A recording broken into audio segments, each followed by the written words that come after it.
Si votre épouse vous a quitté, a demandé le divorce pour se mettre en couple avec un autre homme, c'est une bonne chose. Donc si elle est actuellement avec un autre homme, c'est une bonne chose pour vous. C'est une opportunité de sortir du lot, de montrer que vous avez réellement changé. C'est ce que je vais vous expliquer dans cette vidéo. Pour ceux qui ne me connaissent pas, je m'appelle Tessa et ma mission, c'est d'aider les hommes qui sont au bord du divorce à se sauver eux-mêmes pour ensuite potentiellement sauver leur mariage grâce à l'intelligence émotionnelle, donc en développant leurs compétences émotionnelles. Pourquoi je dis ça? Je pense que vous avez tous remarqué qu'il y a un mouvement actuellement d'hommes masculinistes ou de red pilliens, comme on peut le dire aussi, qui sont un peu partout sur les réseaux. Et la majorité des hommes font partie de ces mouvements. Je ne dis pas que forcément l'homme avec qui elle est un masculiniste, mais je dis que potentiellement il l'est. Quel est ce mouvement? Ce mouvement en fait prône le refocus sur soi. Donc pour éviter d'attendre des autres, d'attendre émotionnellement de son partenaire, de sa partenaire, et de se reconcentrer uniquement sur soi. Ce qui est une bonne chose, puisque ça permet aussi de reprendre le contrôle, puisqu'on ne peut pas contrôler les émotions des autres, on ne peut pas contrôler ce que les autres vont nous faire ressentir. Par contre, on peut se contrôler soi. Donc ça permet aussi de se revaloriser. C'est une bonne chose. Là où ça devient un piège, c'est que ça les isole émotionnellement. Ils se détachent émotionnellement parce qu'ils voient, la plupart de ces hommes, peut-être que vous-même vous en avez fait partie, voient les émotions comme un obstacle. Ils voient les émotions, leurs propres émotions, mais aussi les émotions de leur partenaire, de leur femme, comme des obstacles, au lieu de voir ça plutôt comme des émotions naturelles à gérer. Comme la nature nous a donné des émotions, qu'elles soient positives ou négatives, et il faut juste les accepter et les gérer. Quand on ressent des émotions négatives, bien évidemment, le mieux, c'est de pouvoir rebasculer rapidement. Le tout, de toute façon, on va ressentir des émotions négatives, quoi qu'il en soit. Donc la déception, moi-même j'ai déjà déçu des hommes, vous, peut-être que vous avez déjà déçu beaucoup de femmes, vous avez d'ailleurs déçu votre épouse, c'est pour ça qu'elle a demandé le divorce, mais c'est naturel. Le tout, c'est de pouvoir rebasculer, de pouvoir aller de l'avant, c'est ça qui va compter. Donc ça ne sert à rien de lutter contre les émotions. Mais ces hommes-là voient les émotions comme des obstacles, comme ils ont cet instinct de survie émotionnelle. Donc ils ne sont pas dans la vie, ils ne profitent pas de la vie, mais ils sont plutôt dans la survie et ils se protègent, une surprotection de soi. Ils veulent se protéger parce qu'ils pensent que les femmes vont leur prendre quelque chose, les rendre malheureux. Après, ils vont souffrir de désillusions. Il y en a beaucoup aussi qui ont eu des souffrances par le passé et donc ils projettent ça sur d'autres femmes. Je ne dis pas encore que c'est le cas forcément de votre homme puisque je ne le connais pas, je ne l'ai jamais vu. Mais je dis qu'il y a beaucoup d'hommes, vous le voyez déjà sûrement, vous regardez les chaînes masculinistes, etc., ils ont beaucoup de vues. Donc il y a des gens quand même qui les regardent, on est bien d'accord là-dessus. Il y a des hommes qui les regardent. Et le message se propage, peut-être au travail, surtout vous les hommes, vous parlez beaucoup entre vous, vous allez au sport, vous allez discuter, et il y a certains hommes qui vont les influencer. Donc même si vous ne regardez pas ce type de contenu, vous êtes influencé puisqu'on vit dans un monde, on est connecté.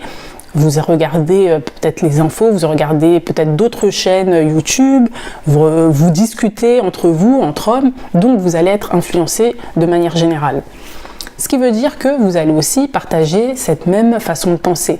Enfin, les hommes, de manière générale, partagent pour la plupart cette façon de penser.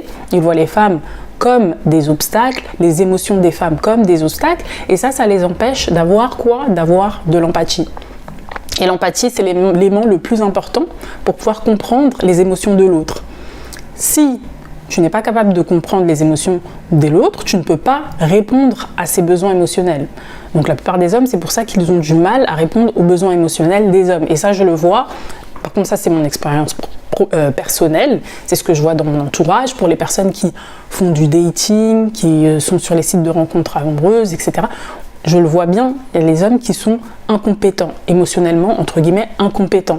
Ils n'arrivent pas à gérer les émotions des femmes, à détecter les signes qui montrent qu'une femme va mal ou bien qu'elle va bien, etc. Ils n'arrivent pas à ça. Donc, ce qui veut dire que, par exemple, si une femme ne répond pas pendant 2-3 jours, ils vont se dire bon, en fait, elle est en train de se foutre de moi, elle est en train de discuter avec d'autres hommes, elle fait ci, elle fait ça, ils vont imaginer plein de choses. C'est-à-dire que le fait de s'isoler émotionnellement, de se focaliser uniquement sur soi et de voir les femmes comme des obstacles, comme pas des adversaires, mais quelqu'un qui va lui prendre quelque chose, quelqu'un qui va l'attaquer, ils sont toujours sur la défensive, donc ils ont des croyances limitantes.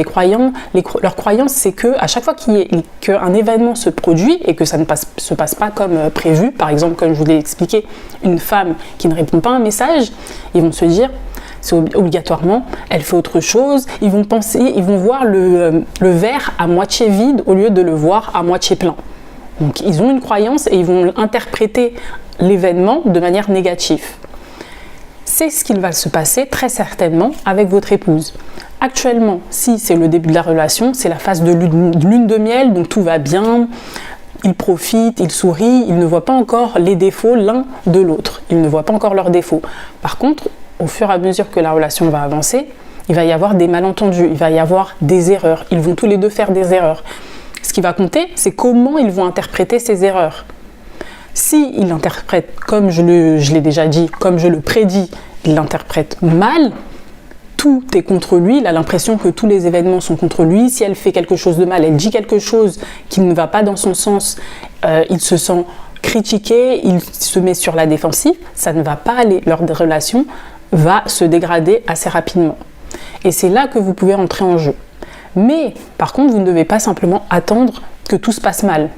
Ça ne sert à rien puisque si vous n'avez pas changé, même si tout se passe mal, certes elle va le quitter, mais elle n'ira pas vers vous. Ça n'a aucun sens puisque vous n'avez pas changé. Il faut être sérieux.